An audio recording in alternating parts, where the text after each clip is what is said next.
It's about that time of day again. My name is Joseph. Wednesday evening, December the 6th. Welcome back to your nightly newsletter. We're covering crude oil, S&P, Nasdaq, gold, and euro this evening. Crude is bearish with a beautiful wedge pattern, one of my favorites, by the way. This tells me direction, entry location, exit targets for tomorrow's session. All I have to do is wait for the proper setup tomorrow morning. The S&P is also bearish with a beautiful flag pattern. Looks like a bull market on the S&P, but we're not quite there yet. That flag pattern tells me to look for buyer failures up above the channel high tomorrow morning. Nasdaq is bullish and rotating back to the high of that range we talked about in last night's newsletter. And a key clue in the chart tonight, we have a spike in channel pattern telling me exactly where to look for buying opportunities tomorrow morning. How about some gold? Gold is bearish with a beautiful triangle pattern setting up for tomorrow, telling me to focus on failures up above the high of that triangle tomorrow morning. Euro also bearish with multiple channels to work with on Thursday. That means my plan is to look for selling opportunities using a two-legged correction up in the battle zone tomorrow morning. Boy, I got a great newsletter in store for you guys and gals tonight. We got some strong trends. We got some ranges. We got a big wedge pattern and a beautiful example of a pullback instead of a reversal. I'm going to cover them all here in just a few seconds. Before I jump in, though, I do want to remind you, if you're on YouTube right now, make sure you subscribe to our YouTube channel and go into those settings of your subscription and make sure you get notified every time we post a new video. And if you really want to stay in touch with what's going on here at SOT, follow the link inside that YouTube video description. Come over here to the blog at Sideways Markets and make sure you join the mailing list, right? If you're watching the video on YouTube right now, there's a link in the description of that YouTube video. Follow that link. Come join me. Come join me on the website here at schooltrade.com or Sideways Markets and join that newsletter in the upper left-hand corner, and I'll send you an email every evening when this nightly newsletter goes live. While you're here, don't forget, follow me on social, lower left-hand corner, StockTwits, Twitter, Facebook, LinkedIn, whatever your favorite flavor of choice. I'm always posting important charts, links, and updates there on my many different social media channels. Speaking of charts, how easy is this? Right where it says click here to download today's charts, you guessed it, you can have all the charts from tonight's video on your computer ready to go for tomorrow. How easy is that? And speaking of tomorrow, grab that free pass. Come out and join me as a guest in the trade room tomorrow. I'll tell you right now, you're going to learn more with me on that free pass than you will anywhere else on the interwebs. I can pretty much guarantee you that. And if you have any questions, hit me up on live support. I've got live support tools on the right-hand side of our blog and on our website here at schooltrade.com. If you have any questions, you know where to ask those. Let's get started here. We got a lot to cover here tonight. You guys are busy people just like I am, so I want to make sure I get you out of here, get some rest, and then off to a Thursday session. We are going to have a great session tomorrow. Don't forget, tomorrow, relatively big day tomorrow, Thursday, December the 7th. Pearl Harbor Day, right? If you follow the history here in the United States, also my brother's birthday tomorrow. I better make sure to call him tomorrow morning for the opening bell. Bottom line though is tomorrow is not only is it Pearl Harbor Day, but it's also rollover day tomorrow on the E-minis. Now I'm going to be using the 1217 contract and the Nasdaq, all the E-minis. Rollover is tomorrow. Now remember, rollover is really more. What's most important during rollover is volume. So tomorrow, probably towards the end of the day tomorrow, we'll start watching that volume roll forward from the 1217 contract to the 318 contract. The E-minis are quarterly, right? Gold is every 2 months.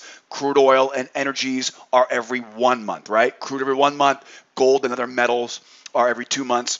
And of course the E-minis and currencies and fixed income, bonds and notes, those would be every 3 months. So tomorrow, rollover day, and again, I'm going to be on the 1217 contract tonight. We're watching volume, though, tomorrow to know when we roll over to that 318 contract. If you want to learn more about contract rollover, contract expiration, and all of the stuff we talk about here, don't forget our beginner classes here at School Trade are a great fit for anybody who needs to learn the basic principles of how contract rollover and expiration works. What else tomorrow? Well, it's not really tomorrow. It's really, more importantly, it's Friday, right? Friday, we have that non-farm payroll number early on Friday morning.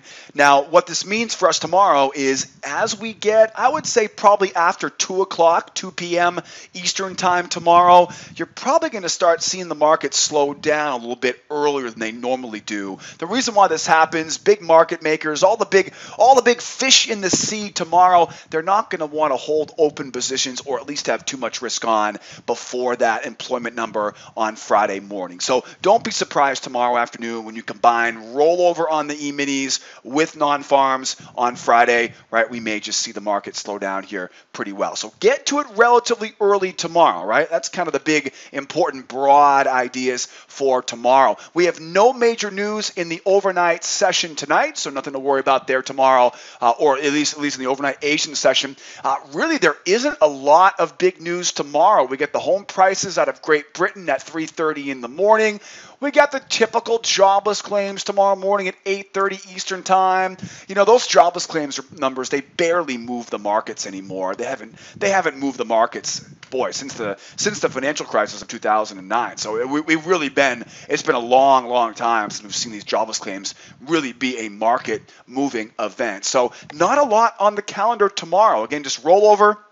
Pearl Harbor Day, and if you want to wish my brother a happy birthday, right, make sure to give him a heads up as well. Other than that, though, early in, early out, right, roll over, right, for tomorrow on the E-minis. And don't forget, we're going to go over the entire strategy tonight, and then we're going to trade the strategy tomorrow in our trade room with all of our advanced members. I hope to see you there with me. We open up at 8 o'clock Eastern time. Let's jump right in. We got crude oil, S&P, Nasdaq, gold, and how could we forget about the mighty euro? Boy, that euro set up beautifully on that trap high in the overnight session from last night's newsletter.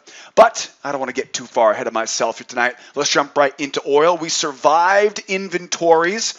Boy, that production cut they talked about from OPEC at the end of last week. Remember that big OPEC meeting last week?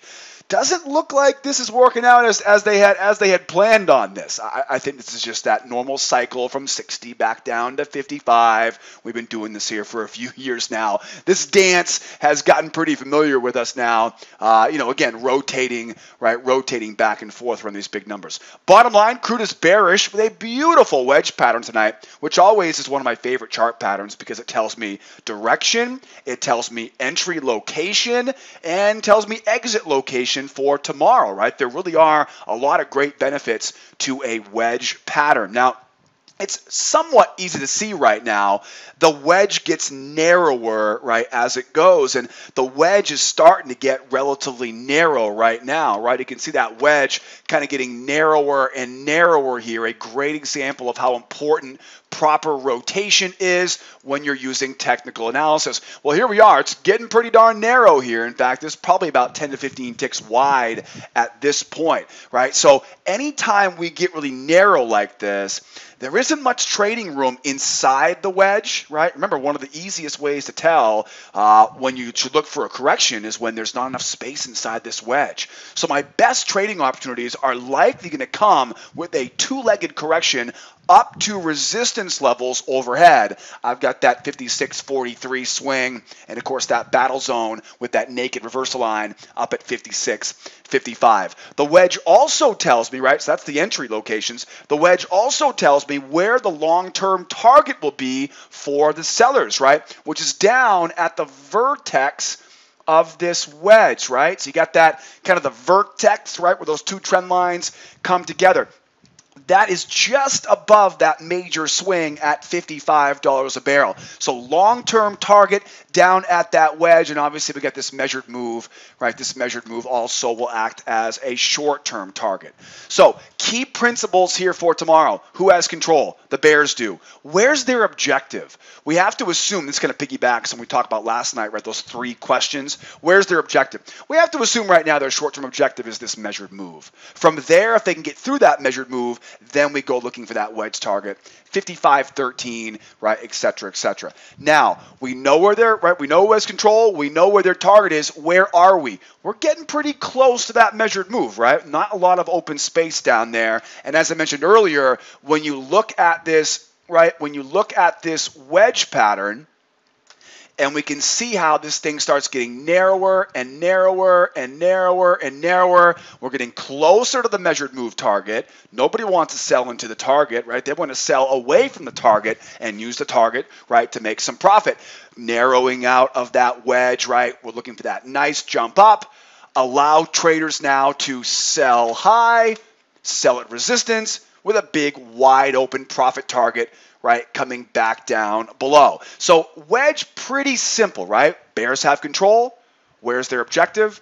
And where are we? We're getting a little bit close, right? A little bit too close for comfort to that objective. Let's get away from it and then sell it back down. So how do we sell, right? How do we sell it back down here? Well, that's what we don't know enough about yet, right? Maybe it's as simple as what we call a two-legged pullback or a two-legged correction. This would be a correction or retracement, right? Whatever you want to call it. Trend line comes up, bounces up in, and again, I don't know exactly what this two-legged pullback will look like, right? But we'll use that trend line going up, sneak below it, right? And use it on the opposite side. Or maybe it's as simple as a strong move up, moving average comes over, buyers try to buy the pullback. We know where their stops are going to be. It's a bear market, so the odds are not in their favor. And then we look for that failure and then into that pullback and down from there, right? So buyer failure into seller pullback, right? And then down to that low, right? So what if price goes higher? Price goes higher up in that battle zone. What if price goes sideways here tomorrow, right? What if price goes sideways here? It might go sideways. Who knows?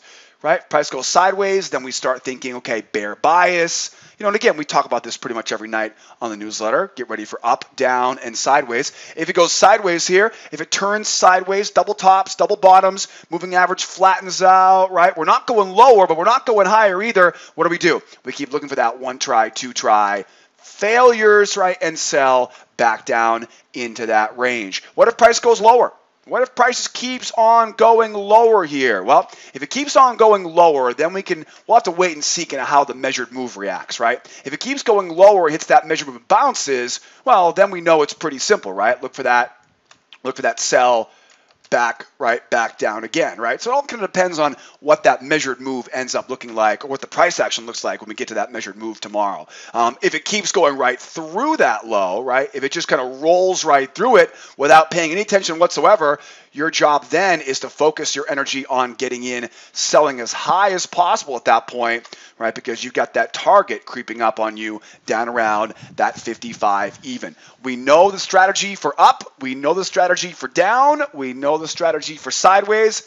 Last but not least, how do we turn bullish tomorrow? Is it possible to turn bullish? Oh, it definitely is, because as you can see here, we're coming off of a bear channel, and if you're a client of mine, right, you can see we're two legs down right now. So we're relatively oversold. I don't like to say the word oversold because I don't make that determination, right? The market can be oversold all week long, and I got to get over that, right? I have to understand that. We may be two legs down here right now, but the market determines when it's oversold. So I don't like to say that word, but we're definitely two legs down right now after that channel broke free, right? So we know that typically means we're going to be looking for a correction. Now, what does it take for a bearish trend to reverse to be a bull? Three things, right? Strength, moving average pullback, number two. And number three, strength continues, right? Strength, pullback, strength. Once we see this market start to explode higher, and I say the word explode with a little bit more emphasis because we're going to see an example on the S&P coming up next where we don't have the reversal, right? Get a couple examples of that for us tonight. If we explode higher, then we know the buyers are back in control. I'm going to grab a new bull channel. I'm going to grab that trend line, find that support level, right, and look for those buys up from there. Where would the buyers be hunting for in that situation? Glad you asked. Back up to retest that major high, just shy of that $58 a barrel. So again, watch out for it up and then back down. Watch out for the sideways movement, trap high, failure, and back down. If we do keep going lower, right, watch those traps, So great examples of that today on the euro. Looking good, looking good. Crude oil is ready to rock for tomorrow. Don't forget, we're going to be opening up our trade room 8 o'clock Eastern time. I expect to see you there. How about some S&P now? S&P is bearish at the top of a long-term channel and rotating off the low of a short-term bear flag. This market is still bearish, even though we've seen some higher highs and higher lows. Price hasn't given us enough confidence in the buyers, right? We haven't got that pop, right? That explosion higher, which is what happens when a market turns directions. So my plan for tomorrow is I'm going to stick to the sell side until proven otherwise, right? Until the buyers take control, looking for selling opportunities up above the high of that flag, up above the high of that channel, using buyer failures in pretty much the same battle zone, right, from yesterday. You know, we talked about this in last night's newsletter. We had this long-term channel, if you recall. That long-term channel definitely came in handy here this morning to kind of just identify what we're looking at as far as major structure goes. And now we're back up around that naked reversal line that I talked about from last night's newsletter, this falling resistance. So we're definitely in a great spot right now to be a seller. There's only one problem, and that is this rising support trend line. Higher lows creates a rising support trend line. Whenever I have higher lows in a trending market, assuming that that higher low didn't explode higher, right? See how I'm kind of emphasizing this right now for you, right? Because when a market turns directions, here's what a pullback looks like. Right? Bears coming down, bears coming down, bears coming down, right? And look at, as I draw this, look at how, right, how much, you know, again, just strength to the downside, right? You'll notice in a strong bear market, the sellers attack those pullbacks to the moving average, and the market just keeps pushing well below that moving average. Well, in a trending environment, in a bear trend, when we go back above that moving average, sometimes it goes like this, right? And it doesn't explode, right? If it explodes off that moving average, that's your cue right there. This market has turned directions. A lot of times what happens is we get back above a moving average. You know, we're seeing higher highs, we're seeing higher lows, but we're just not quite seeing that explosion going higher. That explosion going higher, what that really is that's the sellers getting out of positions, right? They don't trust it anymore, and they become buyers, right? And that's what causes that market to really ram higher like that, right? That explosion that I keep talking about. So again, take those lows, copy and paste up to the highs, and really at this point, you've got two options. One, above the top, or two, below the low, right? The first one's pretty easy. Get above the top of that channel, failures, and back down. That's the first one, and that's, of course, going to be one of the plans for tomorrow. The second one is going to be, the second one's a little more difficult, because what you really got to do is you got to be careful about selling into those prior swings. So what I always try to do is, I try to wait for a strong move down.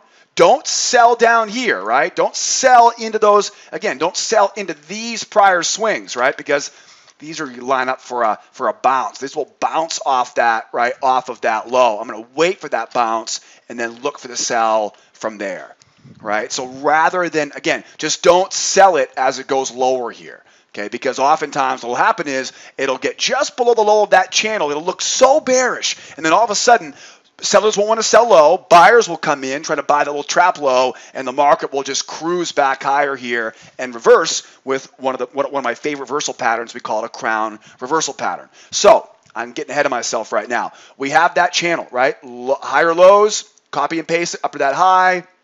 I want to get up and sell up above it.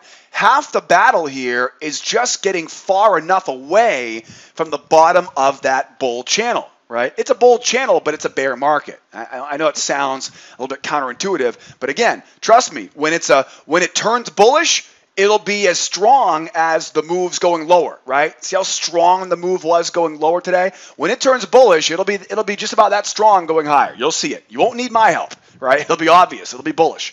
Okay, now, the hard part again is now if we can get up, sell it off the high, it's going to get it running lower, right? And then down from there, okay? So there's where are kind of our two sweet spots are going to be. Again, don't try to sell it as it tumbles lower here because you've got these prior swings. You want to really let the buyers try to swing at those, right? Try to buy those little swings. You know, you will see it. You'll see sometimes you see reversals off those swings just because the market's got a little bit too much momentum going higher and bears don't want to, right? They don't want to mess with it anymore. So look for those either above the top of that channel, and again, it's a bull channel but a bear market, right? Above, and then again below. Just be careful being below there, right? Because remember, who has control? The bears do. Where's their objective? The objective right now is going to be back down to retest that low. So if you try to sell into that low down here, you're selling at the target. Never a good idea to sell where we should be getting out of our positions, right? Not getting into positions at the same time. So price goes up, we're looking for that sell up above. Price goes down, looking for that little trap, right? Try to use that kind of bounce up and then sell from there. If it goes sideways here tomorrow, definitely could, right? It could keep going sideways. We may just see it kind of flatten out going sideways. It's a bear bias, right? So failures up above that high.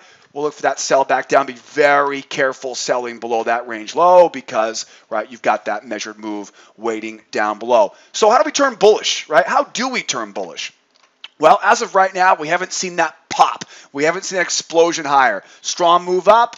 Usually it's going to hold above that trend line, right, and it will go from there, right? Or you might see it go up, sell down, and then trap low, and then run from there, right? Like I said earlier, watch out for those, right, those little trap lows there, right? So trust me, you're going to see a very strong move. When that strong move kicks off to the upside, you'll know the bears are walking away, the bulls are taking control, and the bulls got a pretty easy bullseye, right? Up to that prior swing, just shy of 2650, that big range that we began the weekend up around that 2660. Those will be easy targets for the buyers tomorrow. Speaking of buyers, how about that Nasdaq? Boy, the Nasdaq is bullish and rotating back to the high of a short-term trading range that we found in last night's newsletter. And this spike in channel pattern will help us find the best entries. Now, anytime I see a spike in channel pattern, I know the most reliable trading opportunities will come with traps and failures down below prior swings, down near the base of that channel. The challenge for tomorrow will be avoiding the temptation to chase the market into the highs. So if we don't get a pullback, make sure you keep focused, know where that target is, and focus on traps for tomorrow. Boy, we called this a mile ahead of time. This was pretty easy, right? Strong move down earlier this week. Strong move down earlier this week. They bounced. We knew the objective was to go back down to that low. If you watched last night's newsletter, you were prepared not to sell into that low. Then, of course, we see, now this is a little bit different situation, right? This is a range. So the hard part about a range compared to a trend, trends, momentum is the most important thing about a trend, right? So we go back to the S&P. The S&P is a big old trend, right? It's a big trend. We're seeing lower highs, lower lows, lower highs, lower lows. It's a trend. So I need to see a lot of strength going higher, right, for me to be able to call this confidently a bull market. With such strength going lower, the higher it goes, right, it'll just get sold right back down again. That's not the same context that we're seeing on the Nasdaq, right? The Nasdaq did have a trend, but then once we saw it bounce off that low, and again, we talked about the reasons why, right, in last night's newsletter. If you missed it, right, it'll auto feed at the end of this video, so stay tuned on that one. But once we knew we bounced off that low, now we know where the goal is, right? Now we know the goal is go right back up and retest that high. Very different, again, market context, right? It's a different story being told on this chart. So you're not going to get, or shouldn't say you're not going to get, but you don't need to see that big explosion higher. So if you're wondering, you know, what's the difference here? The difference is the range, right? The range is the difference. It's a much different market context. Once we start seeing, well, basically by the time we came in this morning, the bulls are taking control, right? In the U.S. session, we had held a pullback. We were going higher from there. That creates this spike in channel. So the two most important clues right now, trading range rotation, low to high, high to low, low back up to high. Second clue, spike up, pull back, higher high, that creates a spike in channel. Spike in channel definitely tells me bulls have control. Where's their target? Back up to that high. Got a measured move there, 21. right? But that high at 28 and a quarter, we'll say 30, right around the 30 area. That'll be your target. Where are we? We're in the upper half of this range right now, so we got to really be careful being a buyer too high. I definitely don't want to buy into the top of this, right, of this channel here. So most important thing I think is a spike in channel. We know what the target is, right? Target is back up. I kind of made this red rectangle here. That's the target. Where do we look for the entries? Well, spiking channels are easy, right? Spiking channels are easy. They always tell me, look left, find those prior swings down near the base of that channel.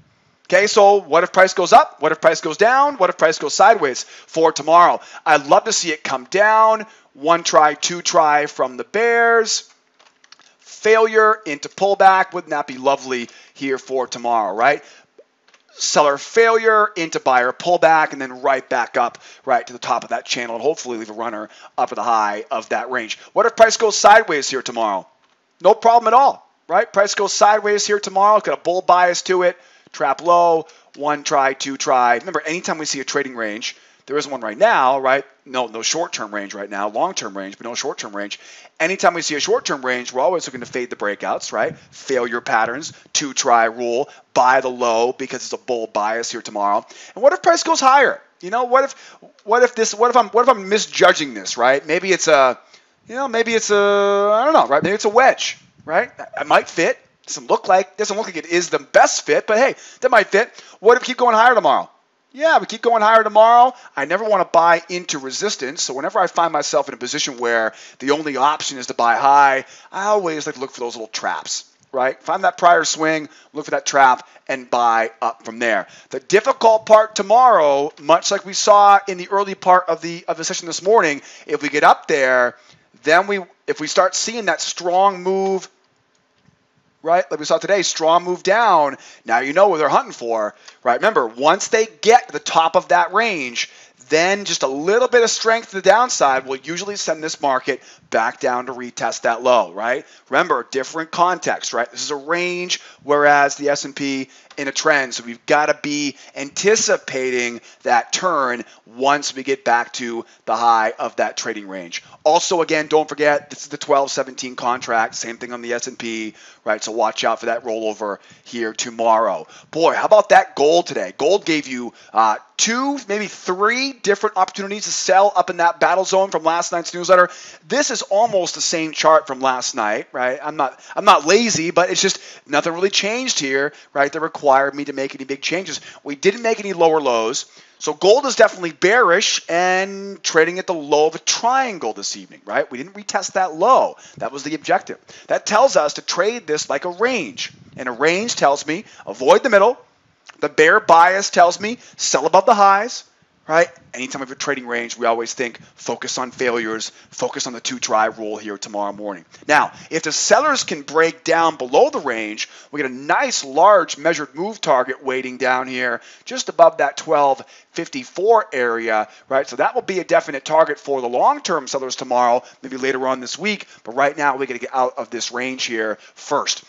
Most important clue, and this comes from last night's newsletter, we talked about this spike in channel. And if you recall from last night's newsletter, my exact words were, right, this is the, right, that's the sweet spot. Well, you can see they didn't quite get all the way, right, up into kind of that base of that channel. All we ended up getting was that failure, right, into pullback coming down off the high. Then you would think that this would have resulted in a move back down to retest the low. It didn't. And when they couldn't retest the low, we start seeing these big wicks down here. And, you know, this might be a little bit steeper. I think it's better fit like this, though, off this low right here, especially with that candle closing lower and then sneaking back up into it here. So the lack, again, bears had control. Up and retest that low, right? That was their objective, get down to that 63.2. We talked about this last night on the newsletter. They couldn't get the objective, right? We're getting real close to that target right now, okay? Bears have control. Their objective is the low. Where are we? We are right at the doorstep of that low. I don't want to sell down here. Okay, whether it's a triangle or not, I don't want to sell down here. It is a triangle, so it makes it even easier, right, to avoid that sell. What do we always talk about? Anytime we're in a position where in a bear market, the only option we have is to sell low, what do? Traps. Look for those prior swings. Prior swing, prior swing, prior swing. Just get me up so I can sell back down. Most important thing right now is just get away from this rising support trend line coming in off of that low. So price goes up, price goes down, price goes sideways. What's the plan for tomorrow? Well, price goes up. One try, two try, looking to sell back down into that range. Price goes sideways, trading range, right? So one try, two try, back down into that range. Price goes lower. Here's a tough one, right? Here's a tough one. Now, it's a bear bias, right? So I'd rather be a seller than to be a buyer. But, you know, if you like a little bit of risk in your life, right, if you like a little bit of danger here and there, you're more than welcome to look for that two-try rule to fail at those lows and look for that buy going back up. What I would recommend, though, if you're going to be a buyer at that low tomorrow, look for that kind of secret weapon, and that is a two-try rule where the first try is exceeded by the second try, and then you see the bears fail. Once you see that lower low two-try rule, and we go over this stuff in a lot of detail in our intermediate course because I realize it does take some learning. You know, what qualifies a two-try rule? What does it look like? What does it feel like? Things like that. We'll talk more about that in our classroom sessions. But look for that really reliable two-try rule, right, coming off that low to kind of increase the odds of your success. You know, if you're going to go against the trend, you might as well look for the best darn patterns, right, excuse me, you can get your hands on. So we know if price goes lower, there is potential there to be a buyer, but again, you know, be careful. What I always tell my clients is if you're going to go counter trend, you know, think this way, go a full size position going with the trend, right? Go a third of a size or a quarter size position going against the trend. You know, realize the odds would be better going with the trend. But if you can't resist, or if you're an experienced trader and you just want to go against the trend because you've seen it work before, right, then just go lower, right, smaller position size. Now, if we can go lower through there, though, that's when we can start getting this part of the downside, right? Strong move down, get that moving average through, a little two-legged pullback. Use that low as resistance and go from there. Okay, so if we do run lower, right, and what's my definition of a run lower? Strong enough to get that moving average down below that trend line, right, below that 63.2. Then we can start considering, right, this now, right, as a potential for a measured move going lower. Okay. Also, too, before we move on here, you know, anytime we see those triangles, keep an eye out, right, for a possible large channel tomorrow as well, right? So just be aware of that, right? Just be aware of that potential, especially if we end up making a real strong move down and we go back up, right? Look for that now to start looking as a channel, right? And then back down from there, all right? So we'll kind of play that by ear tomorrow. We'll see how that goes. Gold, though, looking very range-bound here as we go. Wrapping up tonight here on the Euro. Euro is bearish with two channels in the chart this evening. Anytime I see a channel with good rotation, I know my best trading opportunities will come up above prior swings with the target going back down to retest that low. There are two basic channels here on the chart tonight, right? Over here on the Euro, rotation. Beautiful example there of an overshoot, right, early on in the session. That channel, of course, we're right into the high of that channel right now. But don't forget about today's channel. Nice, beautiful channel there. We haven't really seen that chance for the bears to sell high. And so we're looking for that move up and back down. Who has control? The bears do. Where's their objective? Back down to retest that low. Where are we right now? We're up at resistance. Do we have some space here? Absolutely we do. So when it comes to being a seller right now, I'm in a spot right now where we can do it right now, right? Buyer failure, back down. We got room to go down to that low. We got room to go down to the low of the channel with the measured move target waiting above. Or maybe we see this start to hold here in the first few hours of the overnight session. Maybe this turns into a bearish two-legged pullback or a two-legged retracement or two-legged correction, whatever you want to call it, right? Back down we go from there as well. So price goes up. We know the plan for that. What if price goes sideways? We definitely could see it go sideways. Pretty good run here the last few days on the Euro. Up, one try, two try, and back down from there. That's a walk in the park, right? That's pretty easy. What if price goes lower? If price goes lower again, looking for a failure here off that high, or right, possibly here again, write that down and back up. Now, price goes lower. As it goes lower here, don't forget, channel rotation is most important. If we get down to the low of this channel, right, this really all depends on, as we go lower, do we get to the low of the channel, or do we go lower without getting low of the channel? So first of all, let's say we sink here overnight, and when you come in tomorrow morning with me in the trade room, we're down the low of that channel. Tag, you're it. Now I want to go back to the high, then sell back from there. Right? So the key is, if I get to the low of the channel, now a magnet turns on, right, and draws that price back up to the high of the channel, and we look to sell from there. The other scenario would be, as we go lower here, we haven't made it to that low yet. I don't want to sell into the measured move, right? We haven't made it to the low of the channel yet. I can still look for those traps and finish the job from there. Okay? So either way you slice it, in a bear market, sell at resistance, will ya? Right? Don't sell at support. I joke around by saying that, but it really is one of the easiest ways to dramatically increase your odds of success.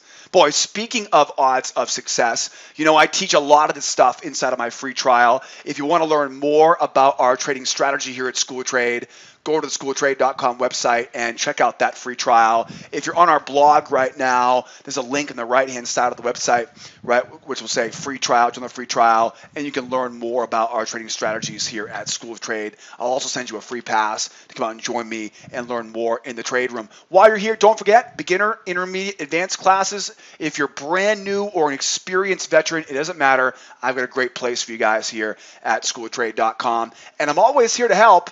As you can probably tell already, I really enjoy this part of my job. I like helping you guys every evening, especially all those hard-working traders out there that I'm able to easily teach you guys an easy strategy, right, and get you off the race for a successful trading career. Hit me up on live support. I've got plenty of time to answer your questions, right? Always make sure, right, to hit me on live support if you have any questions there tomorrow. Speaking of tomorrow, we got rollover tomorrow, right? Pearl Harbor Day tomorrow, right? Happy birthday to my little bro, and of course, as always, opening up our trade room 8 o'clock Eastern time.